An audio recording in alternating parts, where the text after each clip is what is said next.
Welcome to the Jodiff Entertainment channel. I hope you are having a good day.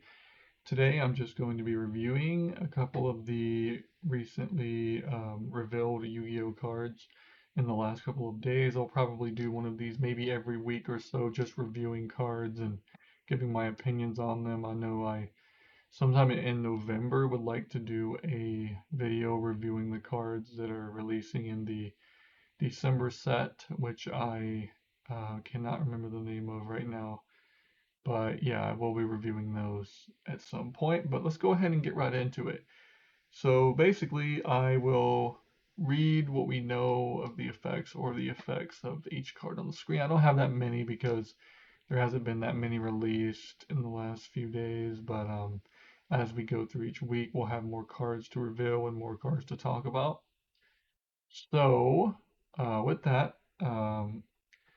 I will also be making a prediction if if the cards are a staple, are they strong, but not everyone will play it? Is it average, or do I think it's bad? So, first we have this guy down here, so let's see.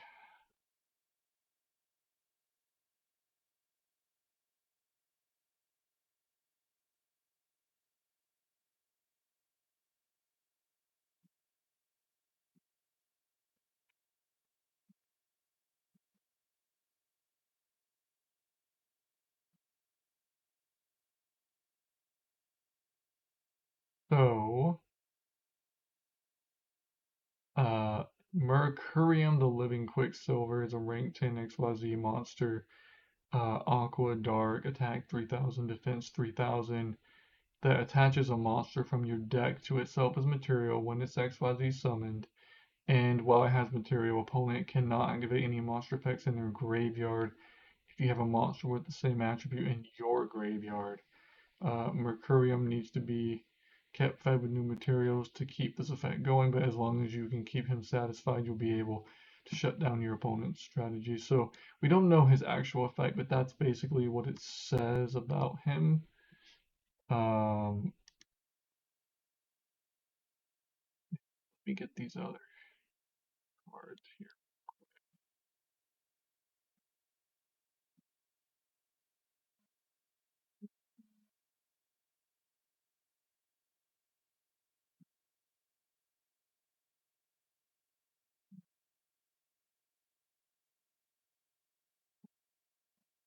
Okay, so based on what we know, um, it's a rank 10. We do not know what type of materials it's going to take. We know that it can equip any monster from deck to itself.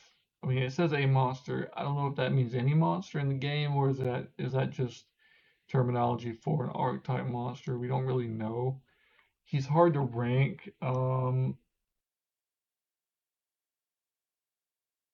The graveyard, um, the ability to stop the graveyard effects sounds good, but really we need to read the actual effect for this card. So right now I'm just going to put it in. It sounds strong, but we don't really know what his effect is, so I'll probably review him again in the future when we do know his full effect. Uh, Moving on to one of the more popular recent cards to be revealed, Forbidden Crown. This is a quick play spell. You can only activate one card with this card's name per turn. Neither player can activate monster effects in response to this card's activation. Apply these effects to one face-up monster on the field until the end of this turn. Its effects are negated. It cannot attack. It cannot be destroyed by battle or card effects. It is not affected by other cards of activated effects except its own. It cannot be tributed. It cannot be used as material for a fusion, synchro, XYZ, or link summon. So a few things just going down top to bottom. You can only use one per turn, so you can't have multiples of these and use multiples of them at the same time. Opponent cannot activate monster effects in response. So this is kind of like Dark Roller, where they can't chain a monster effect, but they can chain spell and traps, and then they could chain a monster effect to that. And basically, you are allowed a multitude of options for one face-up monster on the field. Negate its effects. So if you have this set and let's say you want to use it on the opponent's monster, on their turn, you can negate one monster effect. That's kind of just like the same as an imperm or any other spell trap that negates one monster effect. You can use it on your turn to negate a monster effect. It's kind of like Chalice in that regard, or imperm. It cannot attack. This might be able to help sometimes in the battle phase. It cannot be destroyed by battle or card effects. This is kind of like an effect where you might be able to protect something that you have on your side of the field. I don't really see you using that on your opponent's cards. It's unaffected by other cards, activated effects except its own. This is a good effect to if you have a card you really want to resolve and your opponent tries to ash it or something. Well, it has to be a monster, but if it has an effect you really want to get off and then they try to ash, you can chain this and then it's unaffected. I believe by that. Um, yeah, it should be unaffected by the ash at that point. So that's pretty good. I like that we have another card that like can kind of help against cards like Ash and Perms and even Nib, things like that. It cannot be tributed. This is interesting for boss monsters. You could set this and then activate this on a boss monster, assuming it can be affected by your cards. And then the opponent can't like kaiju it away. Um, and then cannot be used as material. This effect is, um, if you have this set and your opponent summons a monster and you don't want them to use that for a summon for a monster from the extra deck, you could use this for that. But I don't know how effective that would be. We do have other cards that can do that. I think that are kind of similar. I think where this card can really shine is in my opinion, is when you can protect your cards from on when you go first, like your monsters that would have effects that you really want to resolve. I just think about things like Tour Guide, things like White Force Sylvie. You want to resolve that first summon, and if you and then like you may even be able to resolve a normal summon, a normal summonable effect on your turn if you have a normal summonable monster in this, and your opponent has like a negate or something. You can chain this to that and then protect your monster and then still continue your plays. The effect negation is nice. I can see like droplet is another a great forbidding card. So let's say you had this in droplet, you could activate this, target a monster, and you could chain droplet, send this, and then target another monster. Or send like another card, and then you that's basically three monsters that you negated with three cards. It's three cards for three, so it's like it depends on the situation. I think this card, in my opinion, a staple. Sorry for yawning. The I don't think this card is a staple. Uh, I could be wrong about this, but I think this card is going to be strong, but not everyone will play it. It's definitely not average, and it's for sure not a bad card. So I say strong, but it's not going to be in every single deck. I could be wrong. Like I said, I think the where this card could become a staple is if people try to use this card like a weird cross out, like I said, to protect your first normal summon or protect a monster effect that you really want to resolve. That's where it could go up here, but I'm gonna say strong, very close to maybe staple, but I'll put it in the strong category. Next, we have um, Threat Armed Dragon. This is a dragon when level 5, 2400 attack, 1700 defense. If this card is in your graveyard, you can target one dragon monster you control, destroy it, and if you do special summon this card. And then you can discard one card, target one monster on the field with 2400 or less attack, destroy it. Then if you controlled it, you can special summon one dragon monster from your hand or deck that is 2 original levels higher. This card is a level 5. So basically, I love the first effect. This is a great effect.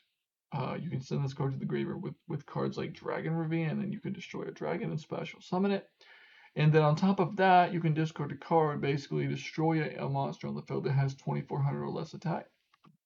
You can use this on your opponent's monsters if you want if you want to destroy one of their monsters, or if you destroy your own monster, your own dragon monster, you can summon a monster with 2 original levels higher.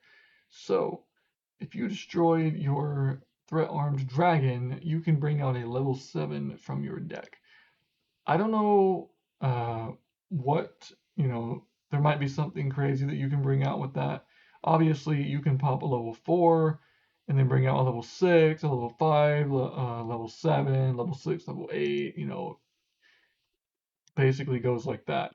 There's probably some cards like I know like the Amorphage monsters that they're floodgates basically. They say neither player can summon from the extra deck except Amorphage monsters. So this card can very easily summon some of those guys from the deck for not for free, but um, it's pretty easy. I think this card is pretty good, and I could see it as a one of.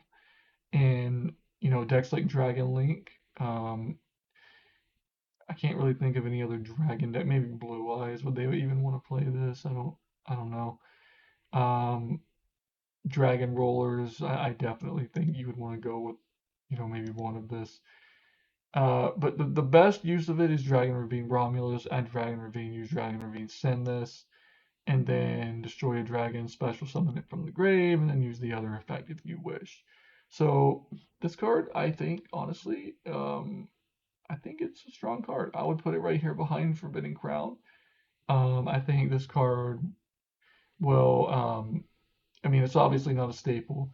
It could be a staple in Dragon decks as a one of.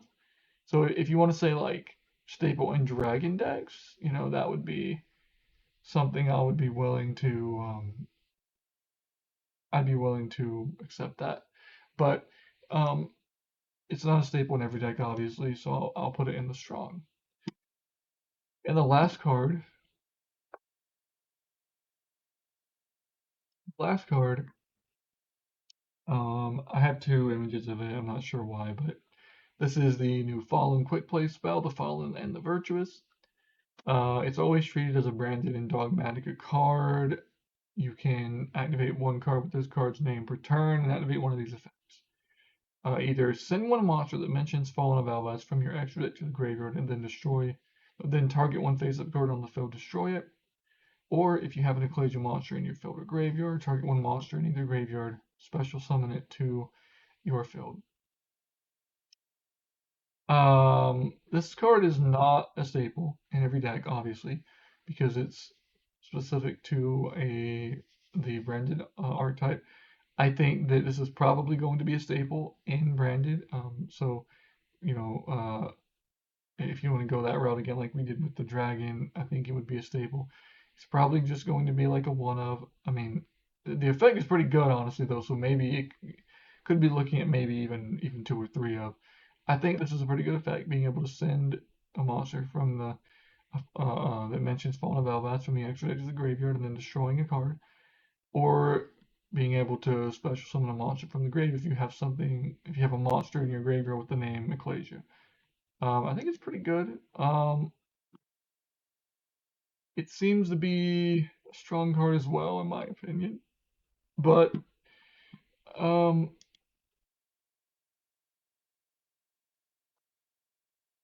I am trying to think. I don't know if Brandon has a way to search this.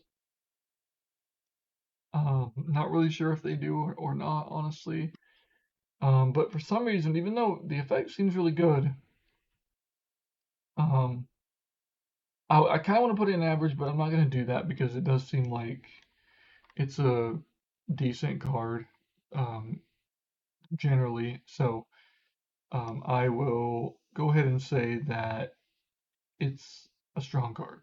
I think those effects are pretty good.